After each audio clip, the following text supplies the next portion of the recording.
recording. Cool. Welcome, guys. Cosplay Stitch and Seam's first ever out-of-state live show. Woo! So thank you for coming. Yay! Woo! Much excitement. Yes. If you guys have been listening, we are doing cosplay glow-ups today. And do we need to do a little housekeeping before we start, or? Let's just do it at the end. Just do that at the end. Yeah, let's just dive NDK into is this. amazing. That's our... NDK's been so much fun. Everybody here is super nice. We saw the cosplay show last night. Did you guys catch it?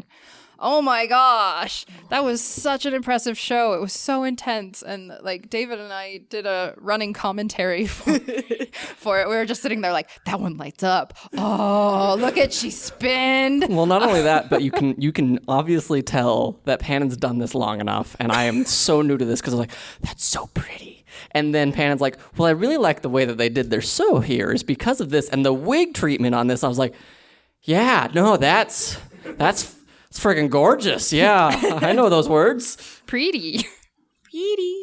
All right. Yeah. So, Well, introduce ourselves because we always do that at the beginning of the episode. Oh yeah. Okay. So, you always start it. Oh. We go live one time and we ruin know. everything. Now it's all wrong. So hi, I'm Pannon. I have been cosplaying for about 20 years. I've won something like 50 or 60 awards here in the US and 2 international titles. So I've been at this for a long time. I do what? I just think I'm funny. You're fine. You're making fun of my like happy customer service voice. I did for a time. I did mascots. So here in Denver, I actually made the Denver Bronco and did a lot of like professional sports ones, but it gave me a really cool basis in a lot of like fursuit making and giant mascot costumes and all kinds of fun builds. And then I moved over to a company where I actually worked with Mercedes for a while, where we made like red carpet gowns for some minor celebrities and stuff. So that was pretty fun. And she learned I'm a lot darker than people think. Yeah, it was actually where humor. we decided to we saw enough of each other that we were like, we both talk about cosplay all the time and basically never shut up. Do you want to do that and record it? Yeah. And that's kind of where we got started. So go for it. And then we were posting about it, and David found out about it, and he's like, "Can I edit it?" And we were like, Do you want to edit it?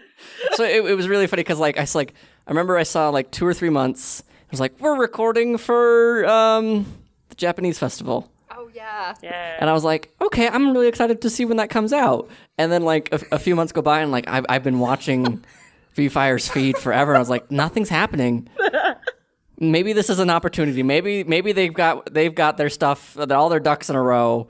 And I decide, okay, let's just ask. And so I wrote this really long message and I was like writing it in anxiety of like, okay, so I do podcasting. I do editing. Would you like a help with an editor? Here's a link to my current show. If you don't want my help, that's fine. Okay, bye. And I'm like reading through it, and I'm like, "Oh my gosh, this guy wants to edit our podcast.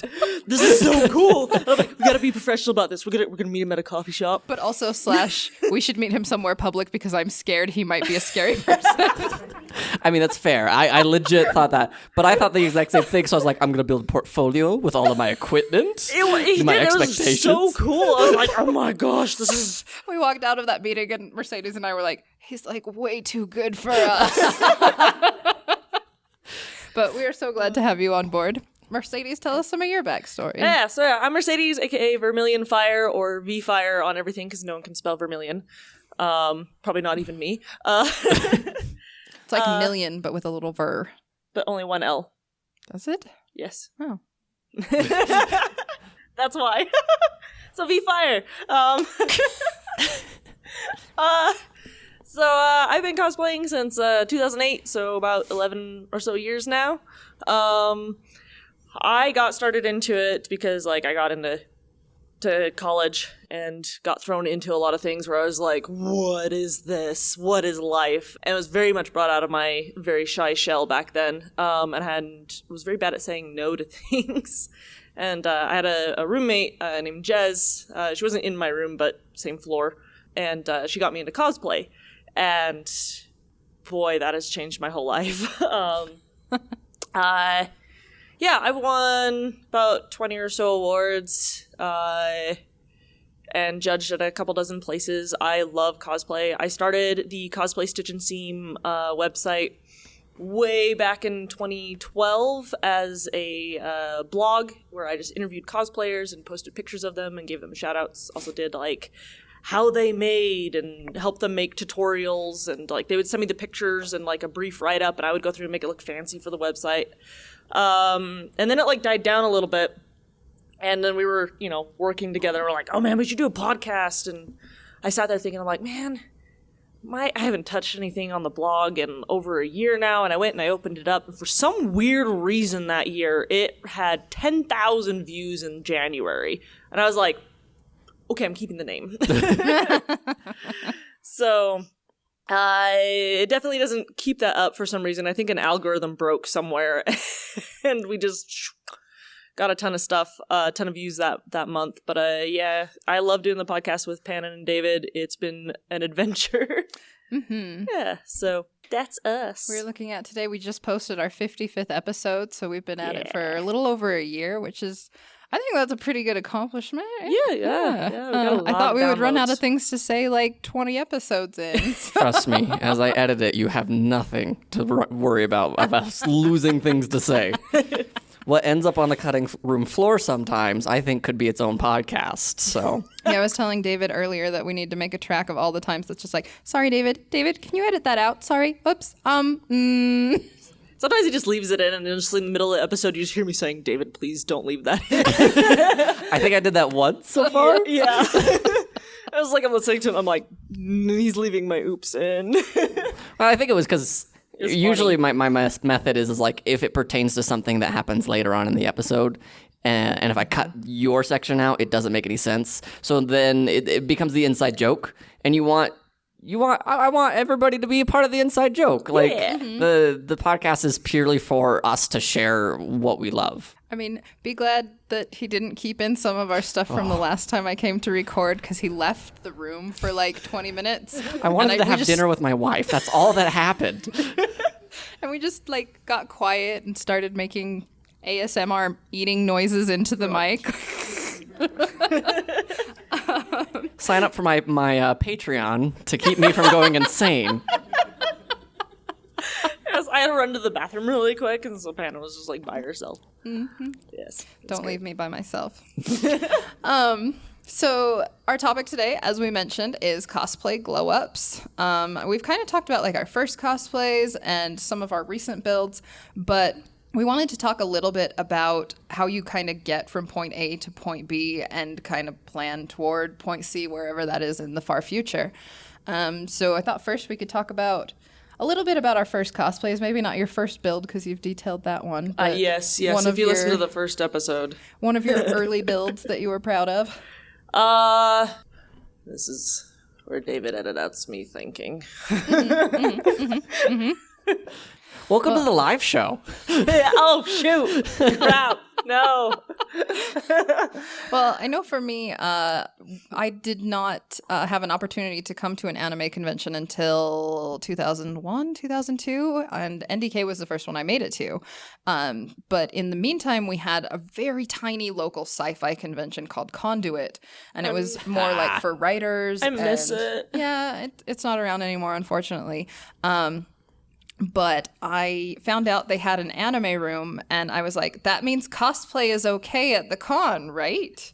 And I go there and I see all these people in like Star Trek uniforms and Star Wars costumes, and I'm like, okay, people in costume, but I'm there in like the worst. I also didn't know crossplay was really a thing, and so I might have mentioned this one before, but I loved Inuyasha at the time. So this was like 2000 era, 99 sort of stuff. And I was like, well, I love Inuyasha, but I should be one of the girl characters. So I did Kikyo because hers was easier to sew than a school uniform, I thought. And I made Inuyasha for my brother. Uh-huh. And he has not cosplayed since because he had someone try to hit on him until he spoke, and they were like, oh, you're a dude. I thought with the long hair. And he's like, no. So with that Aw. one, I mean, Inuyasha costumes are definitely based on like feudal Japan, old Japanese Sengoku Jidai era stuff. And I did not think to research any of that. I just looked at the picture and went, he has puffy pants. And I made them almost the exact same way I made these ones I'm wearing today. Ooh, hey, methods last. Hey, which is... Pannon stands to show everyone who is in the audience. Shame on you for not being in the audience. Those who are listening later. For our listening audience. Well, who are you wearing? I'm wearing my Vi-Link from Breath of the Wild that I promised I would do this year because of my body positivity campaign that's Don't Wait to Cosplay, which is don't mind your weight to cosplay. Yeah. I decided to challenge myself and do something I'm super insecure about, which is my tummy, and I've had a lot of fun doing it. So...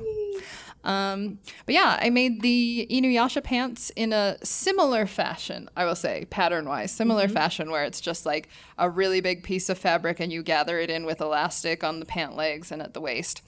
And my brother, while I was building them, actually like got into the pants, stuck his legs in, and pulled them all the way up over his shoulders. So there was just like a little sack with his head sticking out and would like... up and down the hallways. I don't know how to like audio interpret this. Just little look dance. up Vine, any Vine in general, and you'll probably find exactly what you're talking about. There you go. There's that one with the people in the blankets. Yeah. Yeah, I it's bet kind of like yeah, that. similar to that. Yeah. And then with the top, I just kind of like draped fabric on him and pinned, and then like went, okay, sleeve goes here, and we'll just. and I don't quite do that anymore. I have learned pattern drafting since then, but yeah, that was one of my first ones, and the other one was because even my first con, even my little baby conduit con, I was like, well, it's 2 days. I can do a costume each day. I didn't even do that my first year. So I tried to make Selfie Tilmet from Final Fantasy VIII because she was the easiest looking one, but also because I love her. And my mom had a dress pattern that looked like hers that was maybe 4 seams. So that was doable.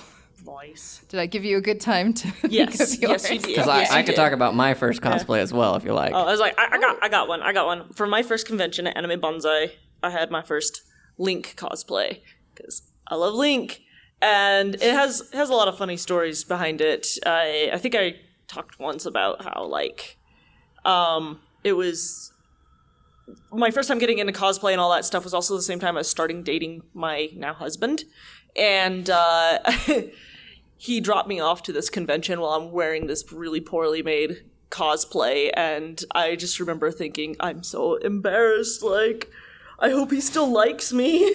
Oh my god. He still did. He liked that I make stuff. He was just only a little worried that I was dressing as a dude, but he's like, nah, it's fine. After a while, he's like, whatever. It was not super great. It was, I still love it. Like, my memory of it is just like, it's still near and dear to me. But I had like a cheap piece of fabric that I found that was green, and I really liked Twilight Princess, so I tried to do like this realistic thing, but I took a leather belt and I wrapped it I went and bought leather, all right?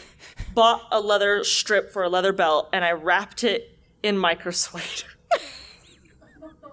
Like, looking back on that, with me being such a leather lover now, I'm just like, why did you do that? It's like, you covered up the best part. And then all of it was tied together. Like, I had like the over-the-shoulder thing and like all that stuff, and I tied it together with like bad twine. Like, I thought I looked super cool and all that. And like, I had this bad, cheap wig that I found on the floor of the Halloween store. There we go.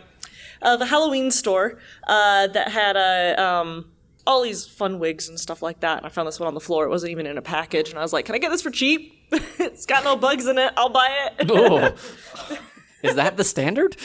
No. Don't do that. This was back in the day. We took what we had. Yes, take what you can get. It was the perfect color. It really wasn't, but I thought it was. I'm bad with color. But yeah, I liked how I looked at it and whatnot. And I remember someone was like yelling at me. They're like, Link, like all the way from across the convention hall. This is like my first time at a convention, so I didn't know that if somebody was yelling your character name, you had to answer them. So this person comes up and very angrily is like, when someone calls your character. Wow, you got scolded. I was just like, oh, I'm sorry. Oh my gosh. I don't know who you are. How dare you? Don't you know who you are? Yeah. I don't know. And then also like, at that convention, I was getting to know, like, just cosplay in general. I found out that girls can do binding if they're cosplaying a dude. And I remember asking my friend, I was like, this is a funny one. Asking my friend who got me into cosplay. I was like, so binding, how should I go about that? And she's like, turn to the side for me. And I was like, okay. She's like, yeah, you could just do this method. Like, it was just like the ace bandage wrap method, because apparently I'm small to her. And I was like, oh, thanks. No, I'm just sorry. It's a good compliment from a friend. Yeah. But no, it was funny. Yeah, so I started off cross-playing. I loved cosplaying dudes, and I still love that first Link cosplay. It was really funny. A couple years ago, I was like, hey, no more cosplaying Link. You've made that costume over and over and over again. I was like, try and do other things. Come on. And then Breath of the Wild came out. Uh-huh. And he has like 30 costumes. And I was like, I need all of these. I broke that promise. David. So I told my story about my Freddie Mercury as my cosplay horror story. Yes. That mustache will live in infamy in my dreams. But my real big, like, my personal first foray into cosplay is I did my original D&D character. His name is Cleoth.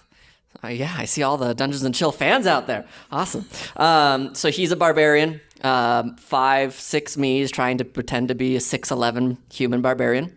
And his main weapon of choice is a trident. And I decided I'm going to make a trident. And I was following one of Kamui's weapon guides. And she does a really great job of describing it all. And I used expanding foam. And like it's pretty lightweight and whatnot. But I didn't understand that I needed to carve more than less. I had that inverse. Carve less, then, put everything else on top of it. So I ended up with an 8-pound giant fork. Oh, no. I mean, it looks kind of Trident-esque. And this was before Aquaman really hit its stride in the movies and whatnot. So not a lot of people were doing Aquaman, and I didn't have, like, who's doing an Aquaman cosplay? So I ended up like with this top-heavy PVC core trident, and at this point, like I'm at the end of the day, I'm just like resting it on my foot, and then I'm walking with it like it's like a weird extension of my foot because I'm just so tired with it. But I loved it so much. I bought a skirt. I modified the skirt, and I put fur on the front of it, and I made little leg warmers with the same fur. I made some Warblood bracer and shoulder piece. Oh, dang. I was really proud of it too. Thank you. Yeah, it was really fun, and that's one of my first real big cosplay that I made. That is awesome. Yeah. Sweet. Well, we've kind of talked about some of our early ones, but does anybody want to share their first cosplay? Oh yeah, we have a We mic have for a that. microphone. So shy. Shy. Yeah. Come on up. Yeah. Woo! Okay, so my real first cosplay was Riku Harada from D and Angel. Yeah. And my mom, she made this whole thing. We actually had to go out and we bought a cheerleading pattern because they didn't develop the schoolgirl one. Because this cheerleader one had the little, Sailor Fuku sailor bit because it was the only way we could. And I'll admit, it was my second NDK because my first one, I just went to go test the waters. And I was super nervous, and I actually felt kind of bad for my group because I was with a D and Angel group. Because I was the only Riku, there was another Riku and Risa, and basically I got singled out of the group because apparently I was the cutest one there, and I was like, I feel so bad because it's like everyone else has much better costumes than me. Aw, thanks for sharing. Not a That's problem. awesome. So now that we talked a little bit about those first costumes, we kind of want to talk about what mistakes we made and kind of how that changed how we craft today. I talked about this a little bit in our panel just the other day, and was that Cosplay 101? Cosplay 101. But my biggest thing now is research. I did not really know much about Japanese history. I didn't know much about what the original garments were in Inuyasha that they were based on. So when I remade it in, I think it was 5 or 6 years ago, I got to take a lot more things into account. I built his pants more like formal hakama. He had like a kimono top with specific folds in it, and I got to wear it. So I would say that's one of the biggest changes I've made since that first one was research. I can't even remember the quote I said the other day. Like, being a master cosplayer is more like being a master researcher. Yes. Because so much of it is researching, not just like historical, but techniques, how to do things. Because a lot of times we're doing things for the first time too, because we want to keep learning, we want to keep building. And My satin stitching on Chic yesterday was my first time satin stitching. yay. It was scary. Yeah, but yeah, just being a master researcher and putting way more thought into the costumes before I dive in and build them. Yeah. How about you? It's pretty similar. I really think I should have started off using patterns more and actually learning how to use them. But over time, I still struggle with using patterns. But I've learned how to draft my own patterns, though. Still not in a very official way. I still wing it a lot. But it's because like I just get started on something and I'm just like, I just really want to try this, and it might not be the right way, but it's just, I don't know, I just like to do things. I can't just sit there and be like, gotta wait until I figure out this thing or wait for a reply unless I know the person's gonna reply quickly kind of thing. Unless I get scared of it and then I put off satin stitching for a year. For a year? I've been trying to get that Chic cosplay done for over a year now. Dang, girl. And I put off the top until the very last because of the satin stitching. I get it. Is scary. Is fun. But yeah, learning how to draft a pattern, especially if patterns scare you, is also scarier than probably using a pattern. And modifying them and whatnot. I think that was the thing that started like upping my game, was figuring out how to do that kind of stuff. Yeah, patterns, we kind of mentioned this in another panel, but patterns have like a really steep learning curve, and it's not like a Lego pattern where you can just, go what's different between the two things. You have to also broaden your vocabulary, because learning to sew is like learning a whole new language, because there's so many. You could have like a single sentence with 3 different techniques being named, and you'd have to go look up a tutorial on what each of those means. So yeah. And if anyone knows me, I suck at vocabulary. Like, even during judging yesterday, I was like, and I did like the edges with a file, and I was like, there's a word for that. And I remembered it last night, beveling. Beveling. It has beveled edges. And I was just like, Mercedes, you're an idiot. But yeah, patterns can really help up your game quickly once you start learning that vocabulary and seeing what ones get used over and over again. They'll always have like a key in the upper corner that says, these are the techniques used in the pattern. So you at least have a list to kind of go through before you start. And that makes reading them a little bit easier. My least favorite part of the patterning is trying to fold it back up. I hate that part so much. See a few nods of the audience. Yeah, no, it's the worst. Like, okay, I would rather do a blind IKEA challenge than try and fold one of those dang pieces of paper that's 8 miles wide. See, I find them oddly stress relieving. Would you fold them back up together? Yeah. Oh my gosh. Yeah, I don't keep know. all of mine really tidy. But you can also like iron them. Did you know that? You can fold it however which way you want, and you can just iron them flat. My mind has been blown. Wow. Okay. That's awesome. So tell us, David, if you were to make a pattern today, what would you do differently from, not a pattern, if you were to remake your barbarian today, Oh man, what would you do differently? I would do so much different on the Trident. I now know more about foam stuff instead of just Warbler and how to mix those two because And it's magic. It is magic. And what I was looking for with the expanding foam was I was trying to look for volume, and I didn't need volume because if you think Trident, you don't. I'll share a picture so you can put it on the blog, Mercedes, because it's hilarious. It's twice the size that I am. Like, I'm just standing there. I remember one guy comes up to me and goes, "A man with a big fork must have a big salad." And I was like, what the crap does that even mean? So, like, definitely knowing, like, kind of projecting it from the beginning to end of, like, okay, if I want it to be looking like this at the end, what does that look like in the middle of the process? Kind of thinking of props and whatnot. I would definitely redo the skirt, but pretty much everything else I'm pretty happy with. I would touch up definitely the Warbler because now those skills have definitely increased and whatnot. But yeah, a lot of it would stay more or less the same. Nice. So we talked a little bit about the craft aspect of it. We both do performance aspects as well. Not that those are the only ways to cosplay. There's also like doing improv, hallway events, all that kind of stuff. Cosplay chess. Cosplay chess is really fun. Chatting with somebody about that the other day. It's so much fun. Oh, nice. I know for me personally, when I used to do, I guess more performance arts like cosplay chess. Have you seen the anime Chunibyo? No.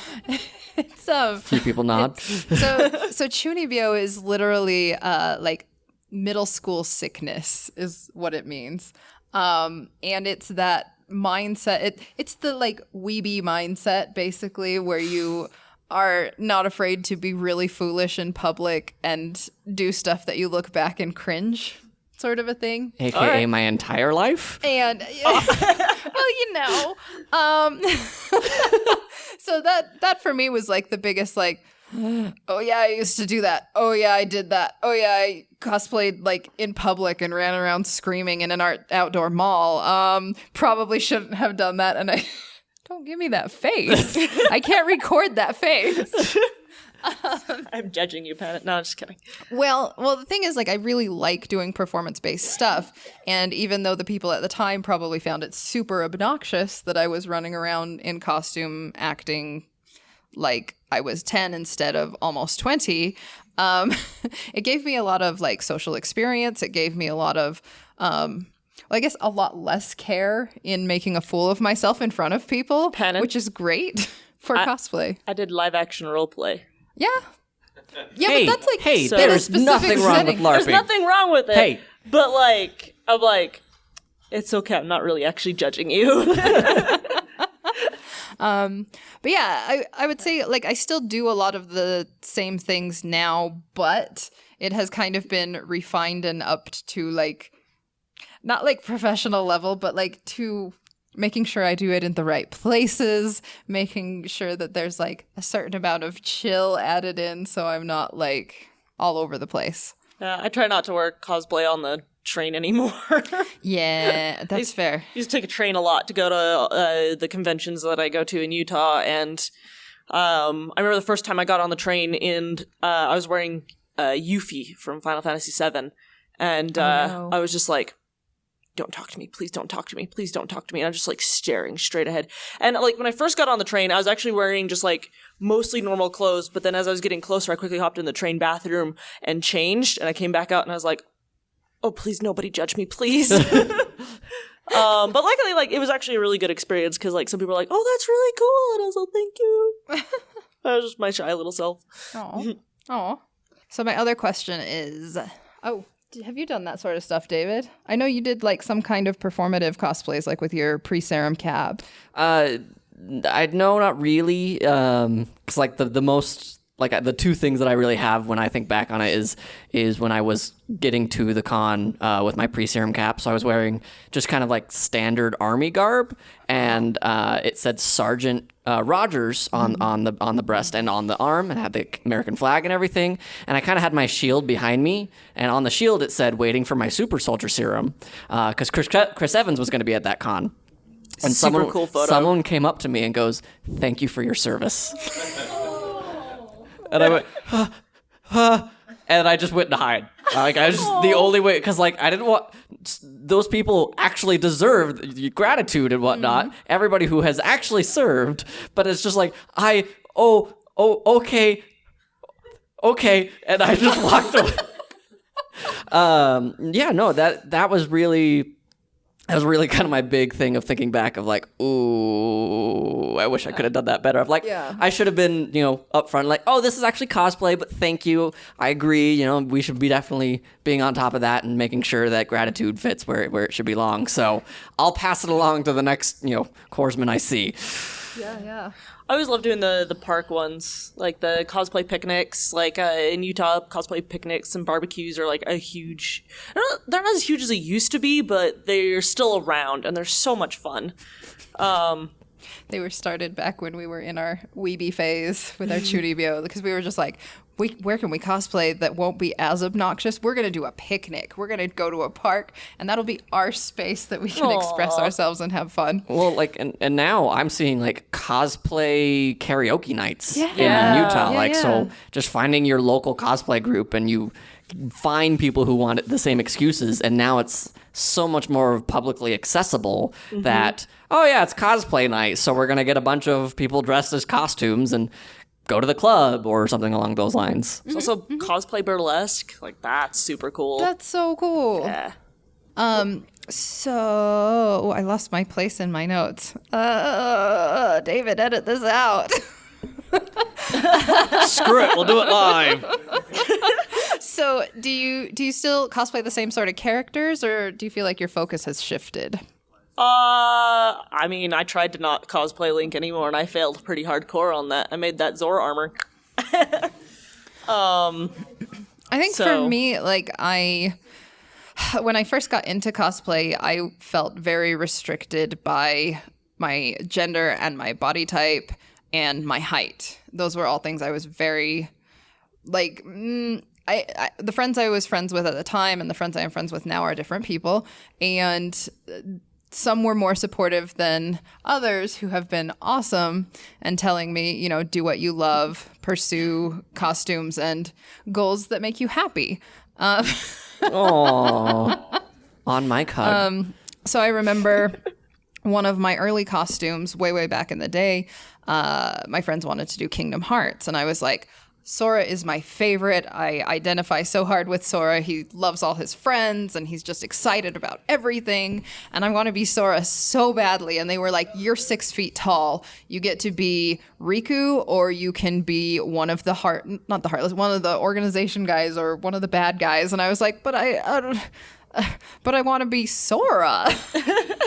They were like, too bad, it's going to the short person. And I was like, but they want to be Roxas. So, I think that has been one of the biggest shifts for me, is going, it doesn't matter what my body is like. I can be whatever I want to be, especially with crossplay, because I love playing with, like, even when I do Gijinka and stuff, I usually prefer to do a male version of the, like, Pokemon or something like that. Just because I love exploring menswear. I don't know, it makes me feel powerful almost. And I just love it because cosplay is all about being something that you want to be, something that you dream of being, something that makes you happy. And then I also conversely always without fail love the, like, tiniest moe blob characters there are. Like, and you cosplay them so wonderfully, though. Like, so I love, like, little tiny cupcake characters, and I have loved recently, people have been so supportive when I've started doing those itty bitty characters and not caring about height or size. So yeah, that's one of the biggest shifts altogether, like, more than craftsmanship, more than performance, is just being more accepting of myself and what makes me happy. I have to say the same as well, because, like, when I was first getting into cosplay and whatnot, my mindset as a teenager was sewing's for girls. And right. Sewing is hard as balls. Like, I was going to be a mechanical engineer, and, it's like, just all that girly stuff, which wasn't for me. But now, like, with cosplay and whatnot, like, I first started off cosplaying just guys, because I was like, what is this? Sierra Mist. Sierra Mist. Okay.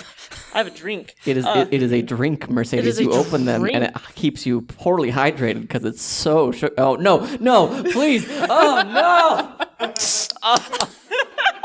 It hurts. It hurts. And see, the Slytherin in me was like, I knew she would do that. And the Slytherin in me didn't stop you? The Gryffindor in me was like, I'm going to do it.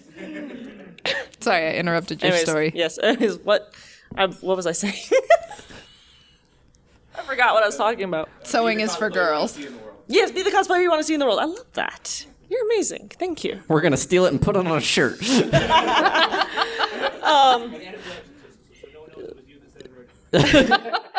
So I started cosplaying a lot of guys, as a lot of guys, and it's like any of the girl cosplays, I was just like, nah, no one cares about those. And I wanted to be the hero anyways. And then there was a big shift in like video games as well as animes and whatnot, where I started finding and also seeing more developers and creators have women protagonists that I actually liked. Yes. And it's actually through cosplay that I came to like myself as who I am a lot more. It's like I do identify as female. I do feel like I have a lot of masculine traits as well, and I'm okay with doing both. And I have felt the most powerful in my okay, this is gonna be really funny. Okay.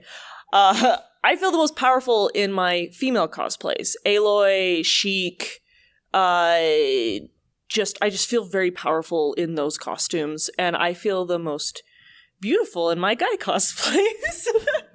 That's awesome. My Pandora Heart Circus Break one, I think I look freaking hot in that one. So can I ask a question about that? Yeah. So is it like in the idea that it's kind of like your spirit animal in days where people would, find like the bear is my spirit animal and I draw my strength from that. Do you kind of relate in that same mentality of like, I am here as Aloy. She is a very strong, independent woman who kicks all sorts of butt, robotic or otherwise. And do you find yourself kind of like wanting to emulate that in your everyday life when you're wearing the costume? Oh, heck yes. In fact, fun story, when I was working on Sergeant Calhoun, my husband made fun of me to no end over that because I am afraid of bees.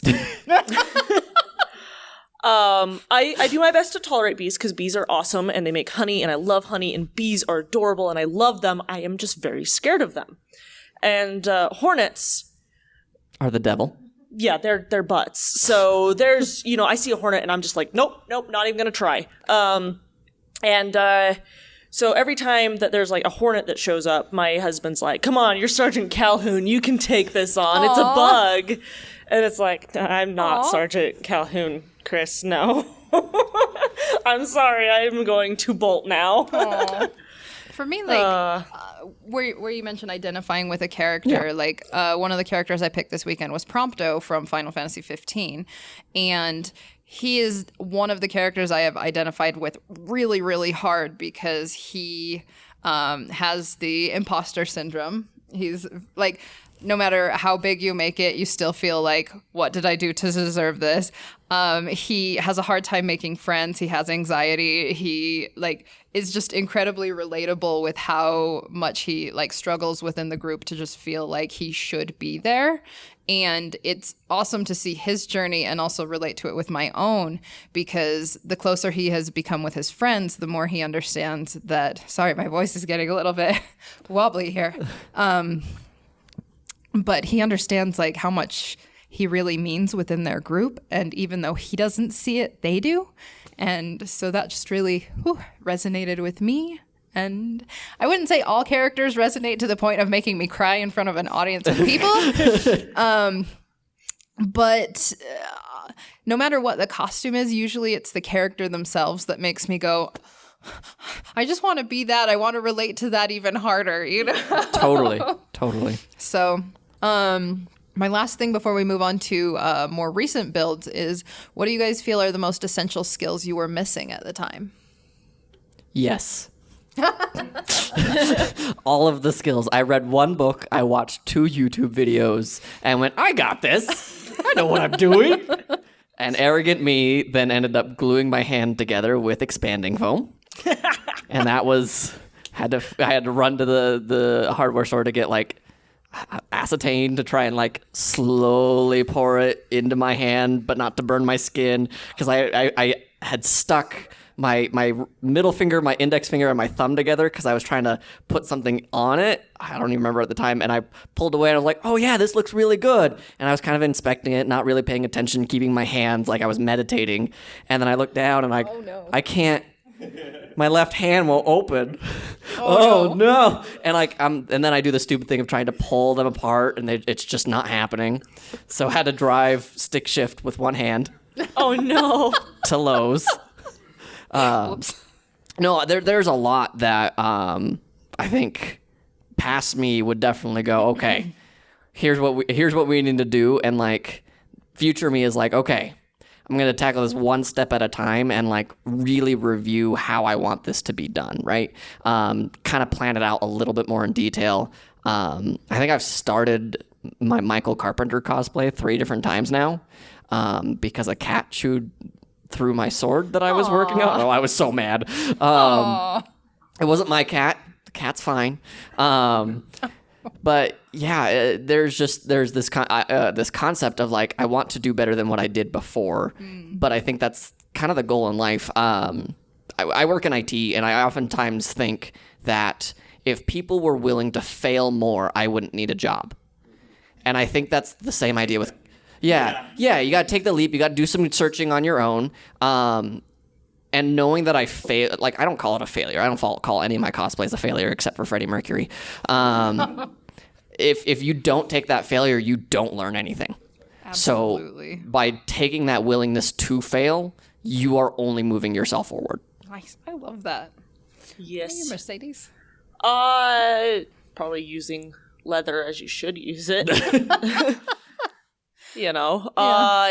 That's definitely been one where I've exploded. I love leatherworking. Sorry, what was the question again? What essential skills were you Essential missing? skills.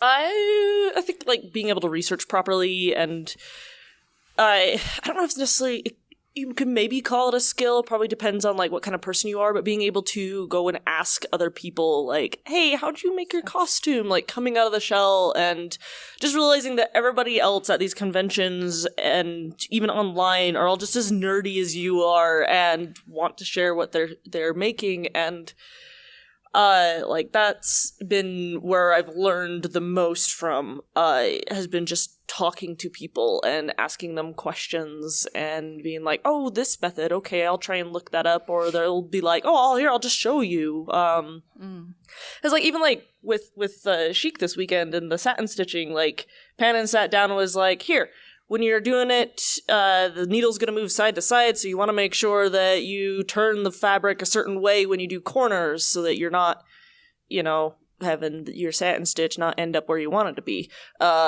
which scared me. I understood all those words individually. I will figure that out. How to visually show it somewhere. But she showed me some cool tricks on how to do the satin stitching. And then after my machine busted, and I went over to Garnet Runestar's place to use her embroidery machine, I am never using anything else again. That was amazing. But like being able to learn how to use her embroidery machine and even pick up a few more tricks, because I'm sitting there hand basting so it's like stitching down a fabric on another piece of fabric. And doing it all by hand. And she's like, there's a spray you can get where you spray the back of your fabric and then you can just stick it on. And I was like, oh. That would have saved me hours of work. It would take so long to sit there. And I was doing it by hand because if I've stuck it in the machine, it would shift around. And that was another bit of advice that a friend of mine, Brittany, threw at me out of nowhere. And I was like, oh, that's a great idea, because then my stuff won't move. And then the eye will actually be centered for the chic eye and all that. So, yeah. I think you made a good point for me. I was going to say, it's going to sound silly because I was a teenager at the time. So you think you know everything and simultaneously fear that you know nothing. Yes. Not me. I knew everything. Putting aside my ego to listen when people were trying to teach me things. Because my mother has sewn, does quilting sewing. which is a little bit different from clothing sewing. But she had a wealth of experience. She used to sew me like little Daisy Kingdom dresses when I was a child. And we have very different learning and teaching methods. And once I hit like 15 and she did a Sailor Moon costume for me, she was like, I'm not sewing another thing for you ever again. I said, oh, well, that's fine. I'll just learn how to do it myself. Probably because I was picky about it and was like, no, her skirt's like this and the collar looks like this. And she's like, fabric can't do that. And I was like, I'm going to prove that it can. And I've done that to Sadie before. Yeah. Where she's like, that's not going to work that way. And I was like, I'll prove it to you. yeah. It's going to look terrible on one side, but great on the other. Yes. A lot of times she's right. But I do my darndest to make me right. Well, I feel like I burned a bridge there that I should have listened even though I was a snotty little teenager about it, because I could have learned much faster than having to learn by all of the mistakes I made. You ready to move on to... I'm very Gryffindor, so I just like put my head through all of that. I actually wanted to bring up one more thing on that before we move on. On the whole ego thing, like, don't let your ego get ahead of you. So it's like my second year cosplaying, second time at Anime Bonsai. Pannon walks by in her Fighty Fluorite cosplay. All right.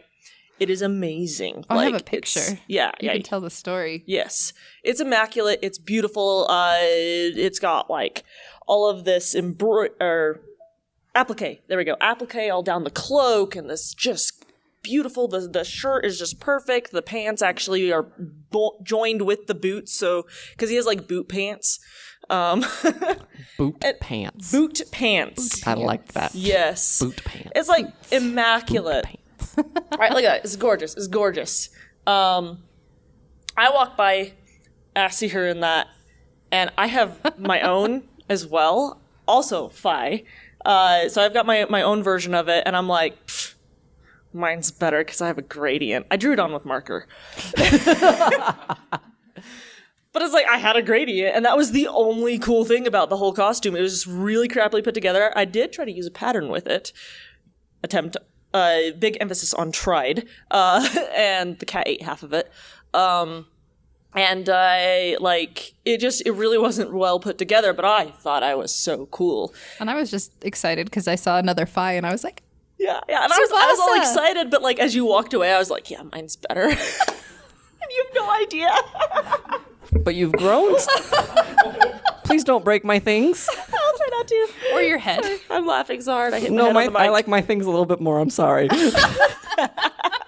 But you've grown from that, right? You don't sit there and say mine's better. It's now I'm so glad they did it differently, right? Yes. So I recognize that. I recognize that, and that's actually part of why I started the Stitch and Seam blog, was to be like, hey, Mercedes, your head's getting too big. Let's interview other cosplayers, see how they put their stuff together to humble you. I was like punishing myself. It started it as a punishment. Yes. But it's turned into such an amazing thing because I love seeing what other people make. And it did humble me. It did work. I have this thing where I step outside of myself and I look back and I go, oh, why did you do that, Mercedes? And I try to find ways to prevent myself from doing it again. Because I get lost in me. So yeah, that was my way of doing that. And I love seeing all amazing cosplays. I actually ran into Amy Wood this weekend, and she's actually one of the first cosplayers that I interviewed for the blog. And I was like, we got to get you back on the podcast now. It's a podcast now, by the way. And like, it was super, super cool to see her again. She has amazing, amazing prop work. Like, I admire her. Yay. Yeah. Cool. So tell me about what's your most recent build? You made pillows. Yes, I took a class because I've said on this show a couple of times where like, what skill do you wish you had? And I was like, I wish I could sew a straight line to save my life. So my wife and I, on a date night, we went to a Joann's and we scheduled a class. And they were fantastic. They provided like the sewing machine, and they had a really nice like personal instructor. And they were like, "Why are you taking this class?" And there was this old lady, "I have grandkids now, and I want to make them stuff." And some kid like, "I work stage crew, so I want to be able to do like behind the scenes stuff." "And why do you want to do it, David?" "I hang around enough cosplayers that I want to know what they're talking about." And so we made pillows. They're just small little. Square material. There was like a specific name, and I kept giggling because it was almost like fart. Dart. No. Quarters. Yes. Quarter material. I don't. Fat quarters? Fat quarters. Yeah. Fart quarters. Fart quarters. Because I never made that connection in my head ever. When you have dyslexia, anything is possible. You make little bags and you go and catch farts with them. So yeah, we took the class together, and I admitted that I wasn't going to be able to sew a straight line, and she goes, "It's no big deal. No one's gonna see the seam because it's gonna be flipped inside out." And I started thinking about all the things that I've tried to sew in my life, and I go, "Holy crap, that's how it all works!" Now, granted, there's some, like she tried to teach me a blind stitch, and I screwed that up royally. As I was stuffing the pillow, I was like 90% done, and I'm like looking around because it's this black material, and all the stuffing is like sticking to the outside. So I'm trying to like kind of clean it up, stuff it back in, and I turn it over, and I see that one of my seams popped, so stuffing is coming out of the end, and I'm holding it closed, and I'm instructor. Hypothetically, what would you do if one of the seams popped? "Oh, now that you do a blind stitch," and I was like, "Yeah, I remember how to do that. Yeah, you said that earlier. I'll just go home and YouTube this later." So now I feel like I'm a little more prepared for my next sewing thing. Yay! And you competed in your most recent build. I did. I got to do my dumb thing on stage, and it was awesome. What was your dumb thing for those who may not be able to watch it? So I cosplayed as Art Nouveau Chic, which is a really beautiful design by Drifting by Stars Cosplay. I've wanted to do it for so long. And as I was making it, I came up with this idea about a year ago where I was like, "Oh my gosh, this would be funny." Where I wanted to come out on stage. And this is what I did yesterday. I came out on stage and I was playing the lyre as the Ballad of the Goddess. So it all starts off just with the lyre music. All sweet, all beautiful, just gorgeous, right? Being elegant on stage. And then... all the adjectives. Yes. The music starts picking up for the main theme of Skyward Sword and the Ballad of the Goddess. And during that, it's like, "Oh, hey, what's this on the stage floor? It's an electric guitar." And I have it switched to a hard rock version of the Ballad of the Goddess, and I proceeded to pretend to shred it on stage with a left-handed guitar. I wouldn't say that you pretended, because you actually rocked the stage. It was amazing, Mercedes. Thanks. I just loved the sound of the audience when I picked up the guitar, and I was like, yeah. You told us you did satin stitch for the first time, but what other aspects? Because you were a jackalope with that costume. Oh, gosh, yes. I made my first brass piece ever. So I've got my brass crown.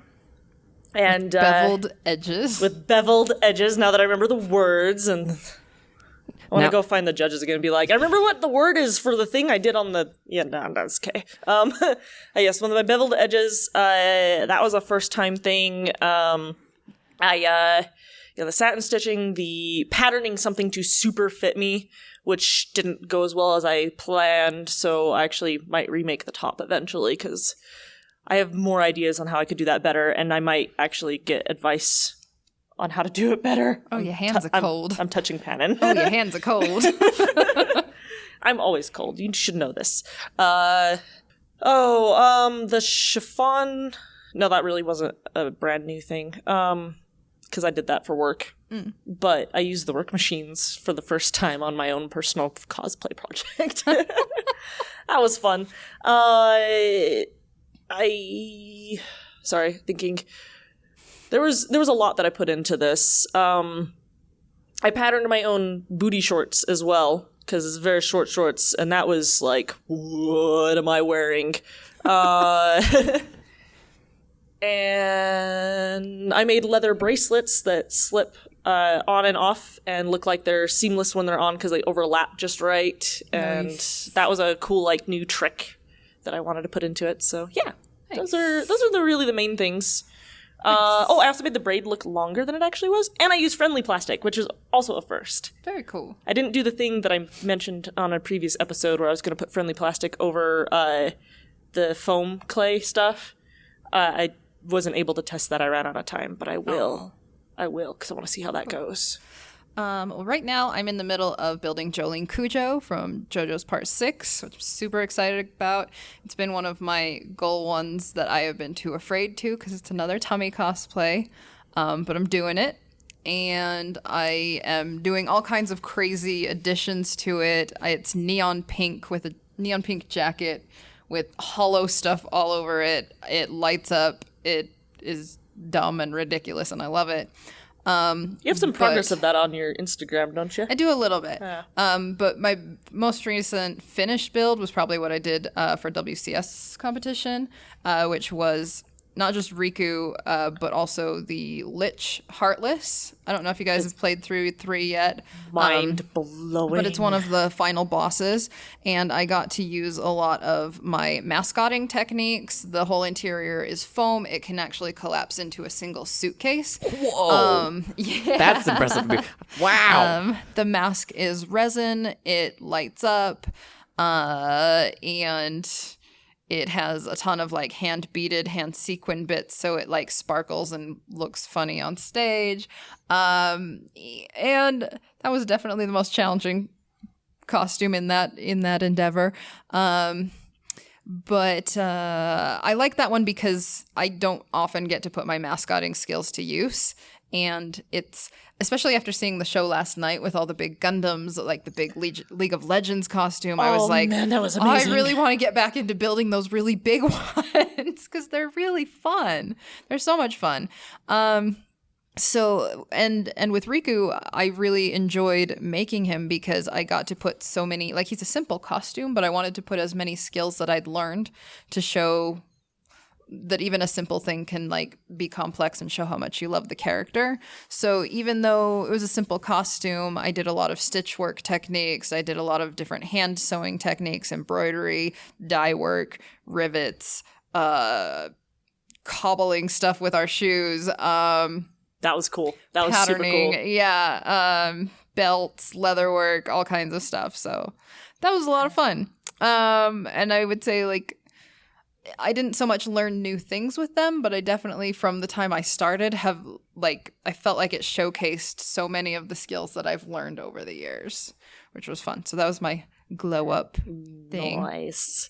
What would you say, like with your new chic, what have you learned over the years that made it so you could get to the point of making it? So, when we worked our sewing job together, I got really good and really fast at just like sewing all these different types of dresses and whatnot. And so Art Nouveau chic, I really wanted to make like my cleanest build ever. Now I do want to remake the top because satin stitching is interesting, and also I didn't quite fit it the way I wanted it to. I still love it, and I'm really excited to like wear it again. But I think I might start remaking some of it and trying a new method to make it fit a little better. But I think that like I used my leather working on it. I did, the new brass making stuff, which my husband is really good at. And so he just showed me so many cool tricks and stuff for it. And just, I don't know, it was fun overall. I don't know what else to say. I just loved it.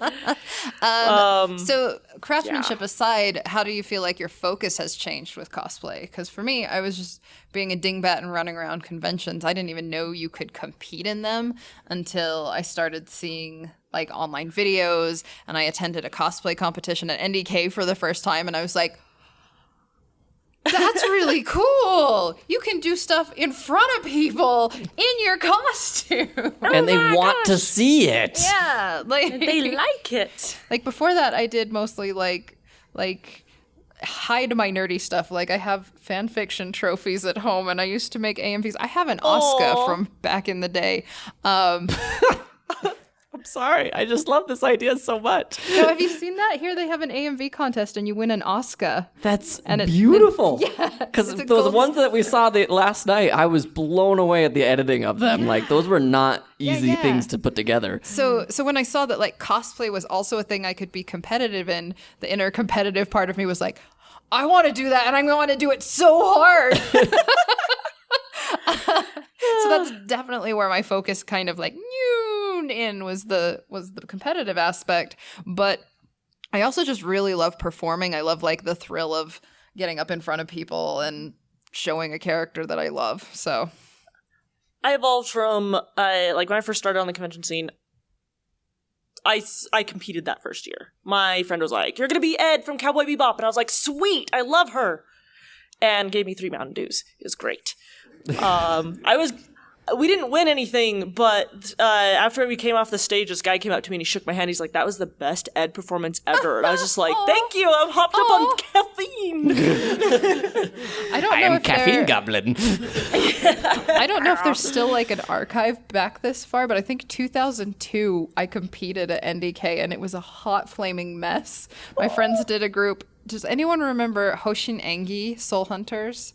It's an old. Oh yeah. Oh nice. We did a Soul Hunters group forever and a day ago, and we did. I think it was a Titanic parody with Soul Hunters. But yeah, it was so much fun. Like, we didn't win anything because it was a terrible skit, but we had so much fun, and I still remember that like thrill and enjoying it. Yeah, I think I got addicted to like the adrenaline, and then also, like I said before, the green room was amazing.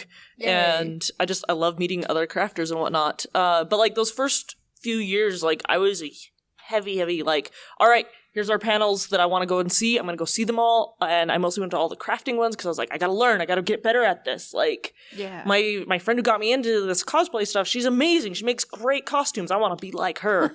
Don't tell Jez that. No, I'm just kidding. I'm just kidding. I still want to be like her. She's amazing. So I did a lot of like attending panels and whatnot, and then after I started getting better at crafting and whatnot myself, I started teaching panels as well. And I have a friend the other day who was like, "Man, I remember when you were just the prop lady, like." I remember that. Yeah, I did a ton of prop panels. Like, "You're a prop lady." It was just like everyone wanted to be like, "Oh, I want to be that good" and stuff. And she's like, "Now I know that you're just kind of an airhead." But like, I mean, I'm really excited. I'll be competing with her, and like, I don't know. I've admired her work for a while too, and so it's just like really funny being like, "Yeah, we're both just nerds." But yeah, it's just like the change has gone from like learning to teaching, and just continuing to share just my passion for the cosplay community and things like that. See, and one of the things that I love most is like when I did pre-serum cap, I was doing it at FanX, and like there's this joke in the back of my head. It's like, yes, I do 3 podcasts. I clearly need the ego and the back padding. But legitimately, my favorite thing was just all these people who would come up to me and say, "Can I get a picture with you?" And the fact that I was able to bring them that joy in that moment is like kind of what's inspired me to like try and get back into it.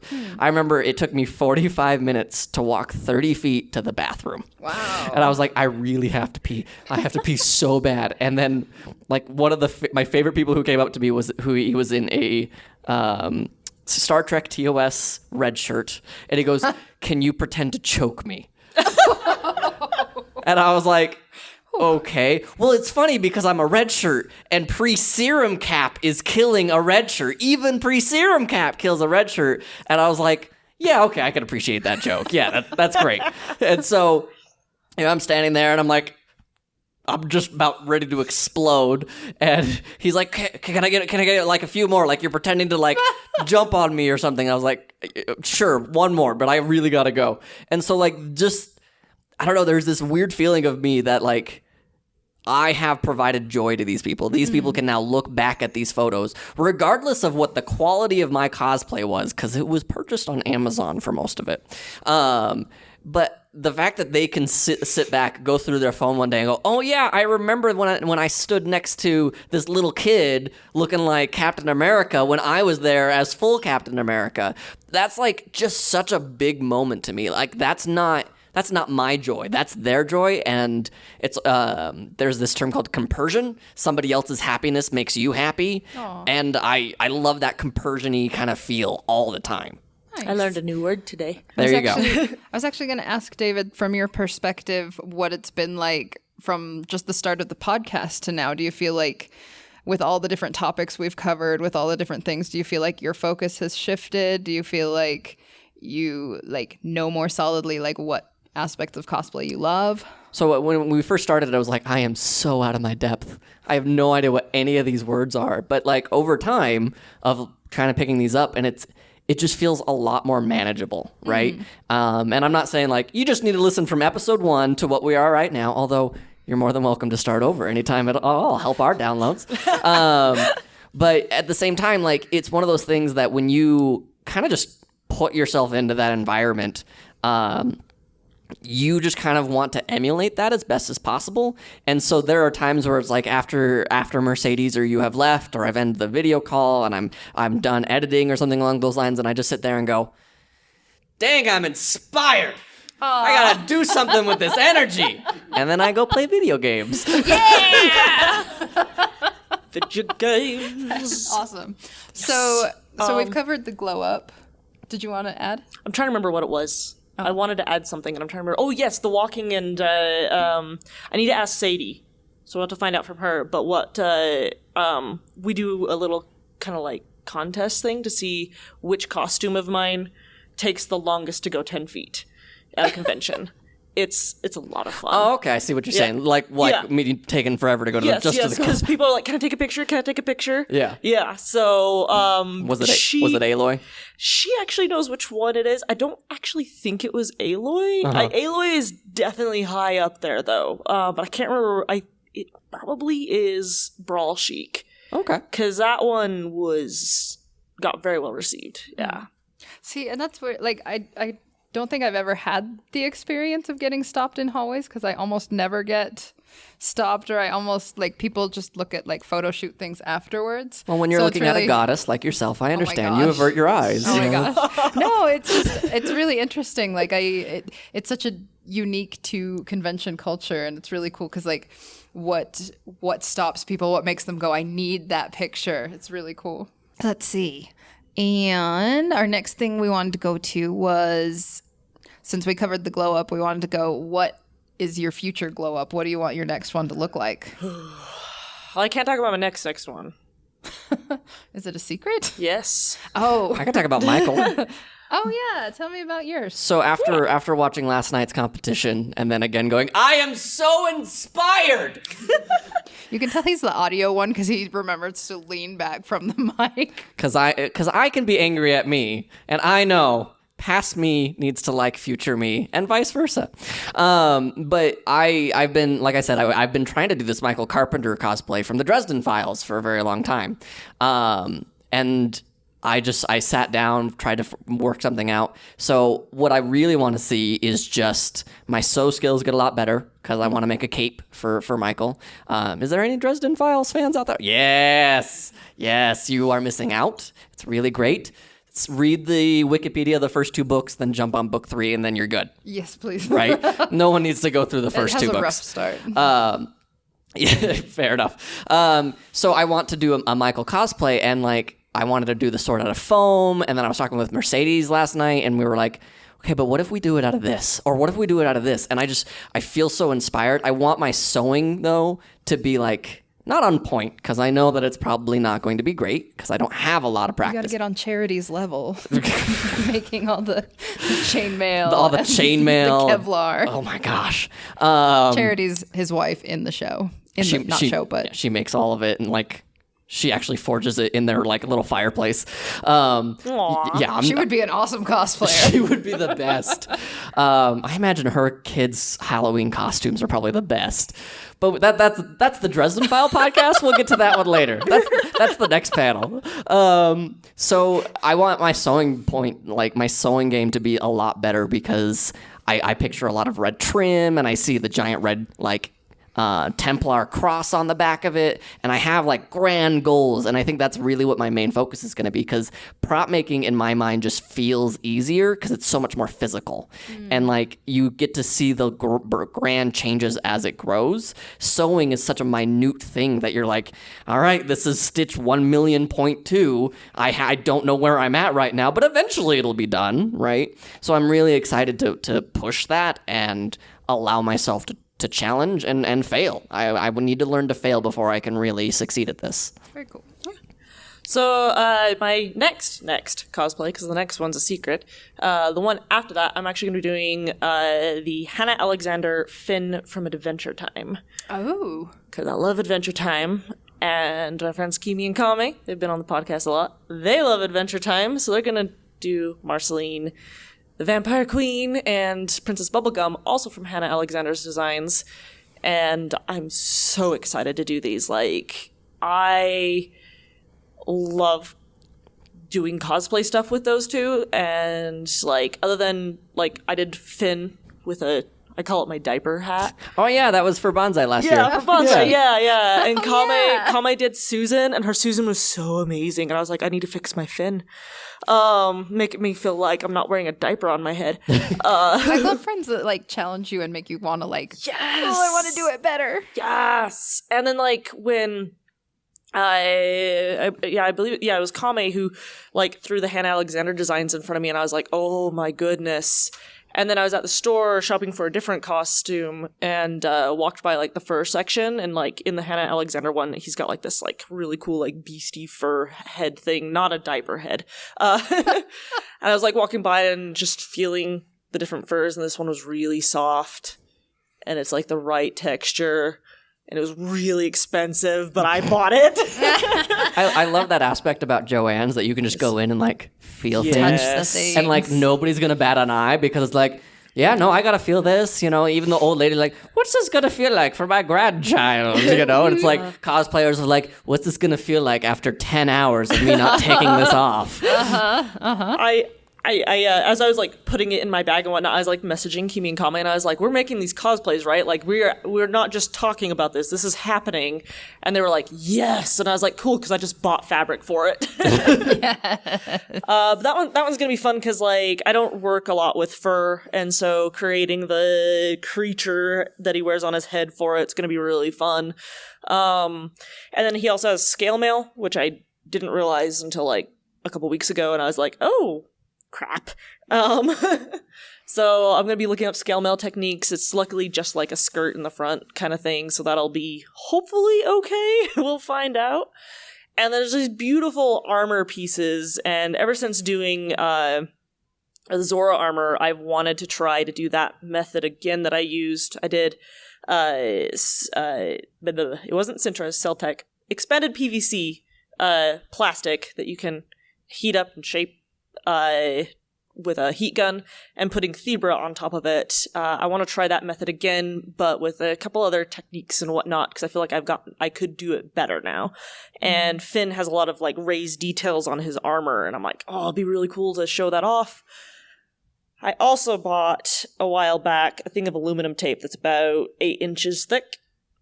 And I love using that on my swords to make them look super metallic, and I like to buff them, and I want to put that on armor. That's why it's 8 inches wide. I was going to originally try it for a different costume, and it hasn't ever been opened, and so I'm going to open it up for this one. So that's really cool. I'm so excited. That's cool. So I guess for mine is I want to branch out from sewing more. I really want to focus on like larger builds. Like I loved those Gundams. I loved the League of Legends. I made like a Tibbers before. Do you know who Tibbers is? Yes. Yeah. I made him for a friend, and I loved making like Prince Sidon recently. I loved making the Lich, and I definitely I feel passionate about how much fun I have making those builds, because it's not something I can just go and find a pattern for. I get to like sculpt it from the ground up. So that's kind of what my plans are. So if you guys know of any like characters that fit that, I mean, let me know. We should get more people, and we should just do Gundam Wing. We I should want be all. to do. I had this idea. I really wanted to do. An audience member just stood up and just because I threw their hands up in the air. Yes. really want to cosplay Duo Maxwell. I've had a wig for like almost a decade sitting in my wig bin. That's a Duo wig, and I wanted to do like wear the Gundam pilot and then like be able to jump out of the Gundam itself. Oh, and have like a little compartment that you can like poke your head through. Or even just like remove the helmet and be the Gundam pilot underneath. I would be like, that is so cool. I would love that. Yeah. I guess I'll be Hero. I'll fight you for Duo. It's I mean, on. everyone wants to be Duo. He's the most sensible one out of the whole group. Out of all of them. So you can do series. I'll do Endless Waltz. Oh, there we go. There we go. I'll be Hero. And then that way I have some random woman, Hero! I'm ready for you to kill me! I never got that because in the original dub, it's just, I'm waiting for you! And you're like, why is she waiting for him? What? Why? Okay. And then in the re-released English dub, kill. Oh! I remember that. All right. Well, that's most of our topic. It's time to move on to... Hang on. We should have... Do you guys have any, like, cosplay builds that you want to share that you've built? Things that you're super proud of, or if you have any questions about things that you want to make, like we've got the microphone here. Microphone's ready to go. All right. Yeah, I actually had a question about embroidery. Definitely. So one of my favorite things I did, like working with fixing computers, was that I knew this older lady that was trying to get her computer to work such that she could get this gigantic, like $60,000, God knows how much, quilting machine working. Did you try turning it off and on again? There was a lot of that. Sorry. There was a lot of that. Continue. Yeah, and what was interesting to me was the software that they used to do like some of the automatic embroidery and the designs, and that's when I kind of got into like doing vector imaging and stuff like that. Nice. But how do you go about doing embroidery if you don't have a $60,000 sewing machine anyway? Like I figured I'd just hand sew it and kind of just wing it. But I have no training in doing that either. I love hand embroidery. A lot of my beginning cosplays had a lot of hand embroidery on it. Like I made Princess Agatha from Twilight Princess. She's the bug princess. Her whole skirt, that wavy design on it, was all a chain stitch that I did. Like just look up like different embroidery tech, like hand stitching things. It's really fun. It takes a lot of time, but it's almost like Zen-like to do. I enjoy it so much. Get an embroidery ring, that really, really helps. Otherwise it gets wrinkly. But like doing all of that stuff is just like, it's so much fun. You can do a satin stitch by hand. It takes a long time. I did that for, I did Rapunzel, the Disney Tangled version, and her skirt. Like you can tell in the CG, all those little things on her skirt are hand stitched. And I was like, well...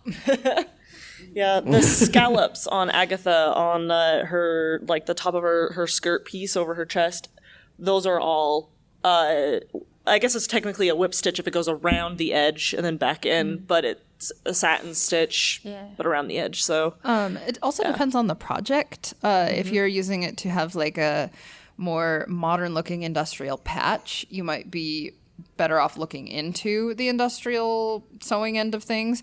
But if you want to get into embroidery, I would actually suggest starting with cross stitch.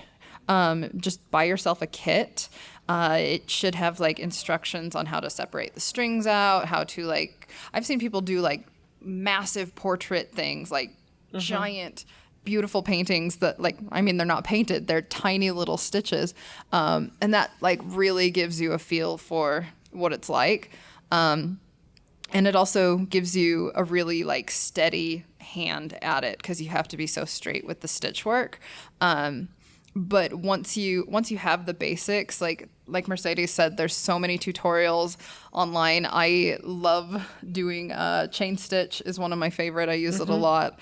I use it on link because chain link. And it makes it, you know how I love puns.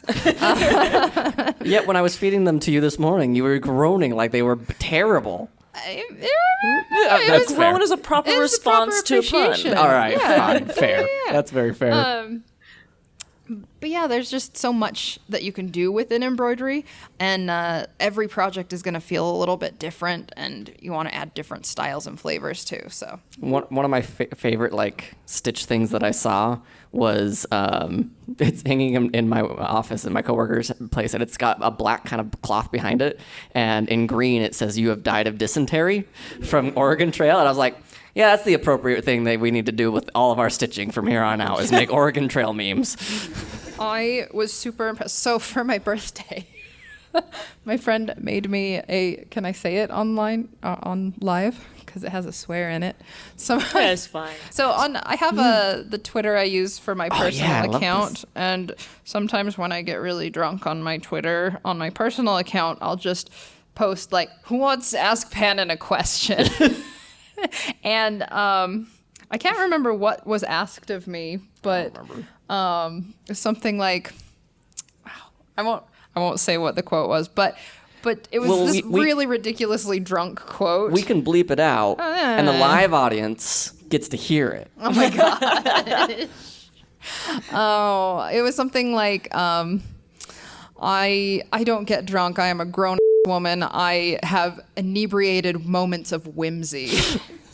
And my friend cross-stitched that into a cute little cross-stitch sampler. And it has little sparkle twinkles cross-stitched in it. And the text is so cute, and she framed it. And very pretty. Yeah. So if you follow me on Pannonation, you can be part of Drunk Pannon Twitter moments too. Junk Pannon's best Pannon. She comes in last night. She goes, "Is there anything different about me?" And I'm like, "No." It sounds like a question my wife would ask me at 2 o'clock in the morning. Is there anything different about But I me? asked it very seriously. Yes, it was very serious. I was like, "No, you seem okay." And she's like, "I'm drunk." And you couldn't tell. I'm like, Are you sure? okay. Yeah. It was great. She's very happy when she's drunk. I'm happy most of the You time. are, but you're very happy when you're drunk. Did anybody else have any questions or wanted to share a story about Glow Up or anything? yay. Like, come on down. Hello. Hi. Hey. So you spoke a lot about your personal journey, getting like the cosplay glow up. Yeah. And also talking about foraging on a Halloween store floor for a wig. And now we're in the age of multiple online shops for cosplay wigs specifically. It's not fair. So within your cosplay career, what has been a favorite outside resource that has come up? As the person cosplaying the longest, let me answer this for you. Sorry. She believed it for a second. That was sarcasm. Yes, man. yes. I probably did believe it for a second. Maybe I should get a man. sign for Tired you. and gullible. Like I don't remember if I've mentioned this before, but I feel like people will say both good and bad about Yaya Han, but I absolutely love what she has done for the accessibility of the cosplay community. Like when I was getting into cosplay, we had Party City, we had Cosworks, if you remember that one, was like the only place online to really get wigs. And you could do the grab bag that is Amazon ordering, where it's dubious quality, never quite sure. Recently, like I adore that it's so easy to get access to high quality materials. Even at Joann's, you can just go and buy EVA foam. But my own personal favorite, like resources and things, is, gosh, I really want to give a shout out to Five Wits Wigs. Their website is a little bit hard to access, but their quality of product is fantastic. Their wigs are always really thick. They almost feel like they're double wefted wigs, and I love that. The hard part is they are usually character specific wigs, so it can be kind of hard to find what you want. I love working with Arta. I love working with Epic. I know those are two of the big US brands. I think they both have their pros and cons depending on your project. Let's see. I rarely order on Amazon and like Taobao or Wish sort of websites anymore because I would rather put in for the extra quality than have it get here and not be what I need in time for what I need to do with it. Gosh, do you have anything you want to add? Did that answer it fairly? Okay. Yeah. Okay, cool. I was just gonna say my go-to is usually Arta wigs. I really like their color selection, and the wigs they're really thick, but it can be kind of like if you've got a bigger head, it's really nice. I have a smaller head, so they usually tend to be a little big on me, but I still love using them. They're just kind of my like default go-to, but I've been trying to use like different kinds as well. Like I've been getting into epic wigs. I really like also their color selection, and their wefts don't tangle as much as the class. Arta has two lines. They have a classic line that tangles, but I really like the color and texture of them. And then they have a silky line which doesn't tangle. Oh. Yes.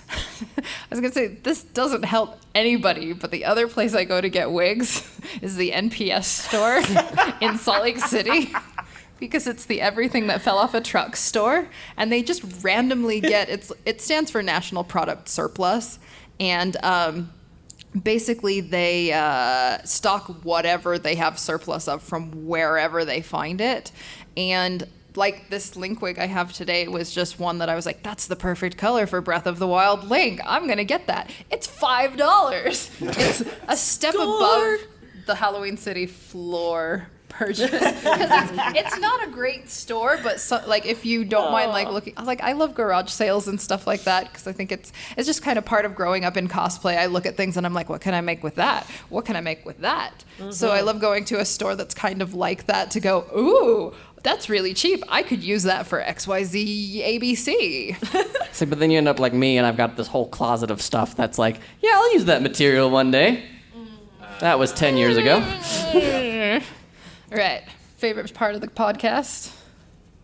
Cosplay Horror Stories? Yes. Yes. I know. Sorry, I thought you were asking me what my favorite part was, and I was like, why are you asking that suddenly? No, because Yes. you have one for this very weekend. I do, actually. So we're driving here. Well, so I've been working really, really hard on this Art Nouveau chic. Like, it's been over a year coming. Like, originally I was going to try and debut it at Anime Los Angeles last year. So 2018, Anime Los Angeles. I was going to try and debut it there because my friend was doing Art Nouveau Impa, and I was just like, we could be together. And, maybe it's even further back. Oh. But it's been a long time. And then I tried to get it done and ready for Level Up Expo, and that ended up coming and going, and I just ended up not even being able to go to Level Up. And then I was like, I just won't set a deadline for myself. I'll just work on making this really, really well done. You're just making noise, aren't you? I did not intend to. Giving me more work. The bottle ruined everything for me. And just finally was getting to the point where I'm like, I can finish this. It'll be done in time for NDK. I can go. I can do my silly bit on stage with the guitar. And I was just so excited. Just scrambling on the last day before coming out here. We drove out here, just grabbing everything, putting it all together, and being like, okay, I got this. This is gonna be great. And it takes about 8 hours drive from Salt Lake to Denver. And we go up through Wyoming. Wyoming is Flat. It has a really beautiful national forest up there, but it's kind of boring and flat. Anyways, in the middle One of of my it, favorite Reddits is Wyoming doesn't exist. That everybody who's been to Wyoming is lying. See, I have proof that that's not true because the only place I have ever gotten a speeding ticket is going through that tiny corner of Wyoming are you between sure Salt this Lake really City happened? and NDK.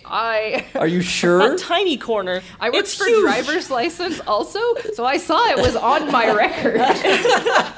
It takes forever to get through there. It's not a tiny corner. Anyways, so we're about halfway through our trip. And I don't even remember what we were chatting about, but I just suddenly go, my chiffon! You were talking about D&D. Yeah. Yeah, we're talking about D&D. And then all of a sudden I just hear this loud, slapping. I just... And I was Home like, Alone. is it, like, did I say something bad? What did I say? And then I just hear profanity, profanity, profanity. I forgot my chiffon. Yes. Me being the ignorant weeb that I am. I was like, okay, like, what's the big deal? No, that's 90% of the costume. I picked it up and it was all wrinkly at home, and I was just like, oh, I don't want to iron this.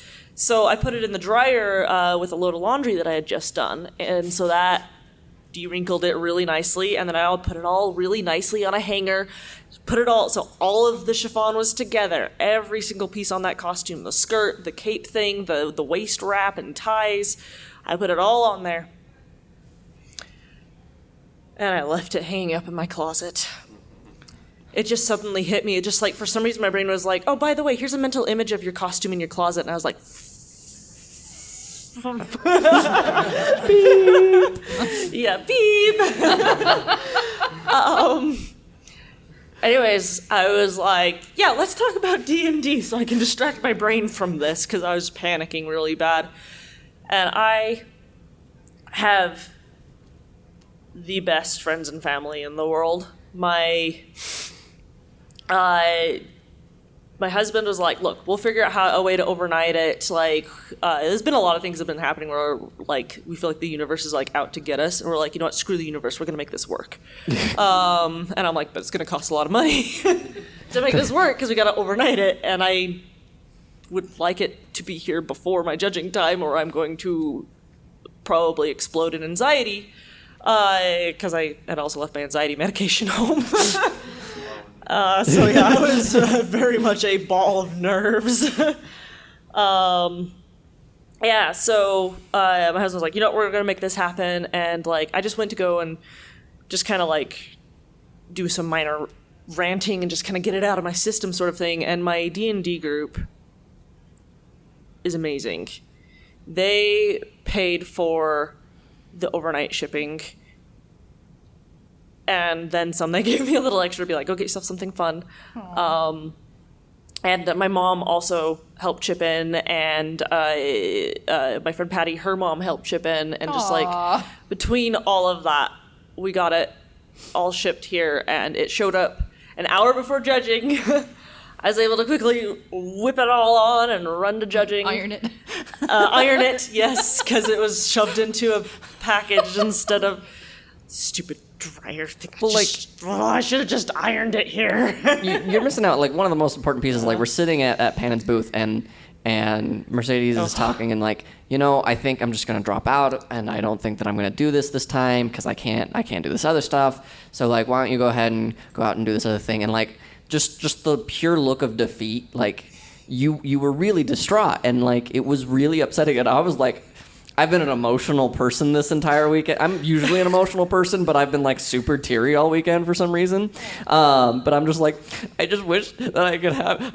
I'll drive back right now if we need to. Like, but at that point in our drive, I was like, nah, I'm not turning around. No, there was no way. It was like, we were already late like, because I had to go and print my documentation, and we but- had to drive and go grab the electric guitar, and just like, I just felt like it was like, But I just when- wasted all of our time. But when you have that support group like Mercedes, when you find those people in your life that want to see you succeed, you know those are your true friends. The people who want just to help boost you up and not use you or take advantage of whatever you're offering, those are the people you should be able to know. These are the people in my life for life. I after David was walking around and came back to the table, I was like, I need to go up to the hotel room so I can cry because my friends are doing this thing for me. And I don't like crying in front of people. Like, Yeah. Not me. I'll cry in front of anybody. Watch me. Here we go. But we also wanted to open up the floor to you guys if you have Yeah. cosplay horror stories you want to share. We do have a decal for anybody that wants to share a story, if we can bribe you into it. yes. It doesn't have to be a horror Yeah. story because Mercedes did end in a positive note. Yes, so, yes. yay, welcome. Hey, thank you. Yeah, so Oh, first, tell us your name. Oh yeah, my name is Gene Duran. I've been coming to NDK now for quite a while, and I love every aspect of it. There's no other convention like it. Like around the nation, essentially. How long can I ramble?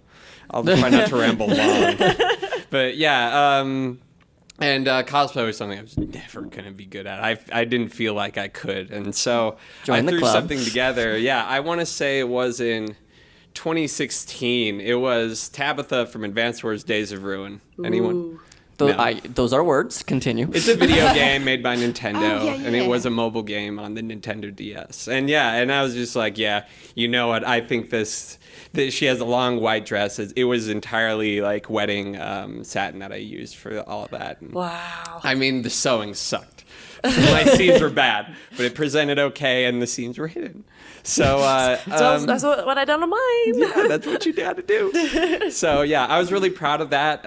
Even though it was a really strange for me. Like I don't consider myself entirely too feminine, but I really liked the idea of that dress and what that costume kind of represented. That's awesome. So this yeah, was like and- your first like big cosplay. Yeah, and it was a huge project, cost me and hundreds. it was a gender bend cosplay. Yeah, that's that was awesome, the first dude. thing I did. Yeah, and it was the most impossible part I wasn't prepared for was wearing heels, but. Oh my god. So my I feet can't were wait. killing me. Like the entire convention, I decided to rock those things the entire time. Oh my gosh. But yeah, it's stuff that you don't think about, that you don't prepare for. And, Totally. And the big thing I'm learning is that the more you do here, it saves so much down here. Yeah. So Definitely. yeah. Thank you. Thank you. Grab a decal. Yeah, grab a decal. Anybody else? Yeah. Yeah, come on up. Yeah, and if we run out of time, we can take the portable mic outside if we want to, because We want to hear your stories. Yes. My name is Tom. So I haven't actually done any like official cosplays at like conventions and stuff, but this is more like a Halloween costume thing that just kind of got away from me. It's okay. I cosplay as a human most days. I like that. So it was back like I want to say 5 or 6 years ago. It was for a best friend's like Halloween party, and like I dressed as the Pink Pummeler, which is like this character from Dr. Horrible's sing-along vlog. Yeah. But anyway, so like he's got like this t-shirt that's got like a logo on it. I don't know anything about like stitching, so I did like an iron-on. Okay, yeah. Well, I mean, I ruined like 3 t-shirts because the iron-on was always like off-center, Aww. like a couple of times. Welcome to my level of skill. Okay. Right, exactly. But the thing that was just kind of got away from me is that he has pink combat boots, and those don't really exist in the world, so I had to like spray paint like these boots that I have, but I didn't use any kind of primer or anything like that. I accidentally stained his carpet because they weren't entirely dry. Oh no! Oh no. Oh no. Evidence of your crime. Oh man. But yeah, that one kind of got away from me a little bit. Awesome. Thank you. Thank you. So So we'll go out and do stuff, but yeah, we should do our quick business wrap up. You can. Oh. Just gonna let you guys know I was gonna let him finish. Yes. Yeah. So, if you want to donate to our podcast, at Cosplay Stitch on coffee.com. And then we are at Cosplay Stitch on most social media. You can follow us. You can support us by rating the podcast. It's on most podcast sites. And you can love submit your rates and own reviews, horror yeah. stories or happy stories to us at CosplayStitchandSeam.com. There's a form, or... we can always do or the on our thing. website. You can go to CosplayStitchandSeam.com I or did the email website. us. Oh. You have to do the email. Oh, on the email. It's the same. CosplayStitchandSeam@gmail.com. Thank you, guys. Thank you. And don't forget, pun of the day. Oh, yes. The best part. I fell into an upholstery machine last week, but don't worry. I was fully recovered.